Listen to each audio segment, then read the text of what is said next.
नमस्कार, सत्यदर्शन न्यूज मध्ये आपले स्वागत आहे। मी पायल शहा। एक नजर टाकूया आजच्या ठळक घडामोडीवर। भाजपाच्या प्रमोद कोंढरे यांच्यावर विनयभंग केल्याचा आरोप पक्षाकडून ॲक्शन। पुण्यातील भाजप पदाधिकाऱ्यांकडून महिला पोलीस अधिकाऱ्यांचं गैरवर्तन केल्याचं समोर आलेलं आहे। विनयभंग केल्याप्रकरणी भाजपच्या प्रमोद कोंढरे यांच्यावर गुन्हा दाखल करण्यात आला आहे। भाजपच्या प्रमोद कोंढरे यांच्यावर महिला पोलीस अधिकाऱ्यांवर विनयभंग केल्याचा आरोप आहे। मिळालेल्या माहितीनुसार केंद्रीय मंत्री नितीन गडकरी यांच्या नियोजित पुणे दौऱ्याच्या वेळी हा सर्व प्रकार घडला।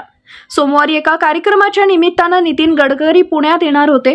भाजपचे नेते शनिवार वाड्याजवळ जमले होते। त्यावेळी भाजपचे कसबा पेठचे आमदार हेमंत रासने हे कार्यकर्त्यांना आणि बंदोबस्तासाठी असलेल्या पोलिसांना एका दुकानात चहा पिण्यासाठी घेऊन गेले। त्यावेळी प्रमोद कोंढरे यांनी गर्दीचा फायदा घेत बंदोबस्ताला असलेल्या महिला पोलीस निरीक्षकाला चुकीच्या पद्धतीने स्पर्श केला असल्याचा आरोप आहे। हा सगळा प्रकार सीसीटीव्ही कॅमेऱ्यात कैद झालाय। कोंढरेशी प्रत्यक्ष या विषयात मी संपर्क साधण्याचा प्रयत्न केला। काल रात्री त्यांनी या सर्व घटनेच्या पार्श्वभूमीवरती भारतीय जनता पार्टीच्या जबाबदारीतनं या केसच्या संदर्भातली चौकशी पूर्ण होईस्तोपर्यंत मला मुक्त करा असं एक पत्र त्यांनी राजीनामा हा पक्षाकडे दिलेला आहे आणि तो काल आम्ही स्वीकारला आहे।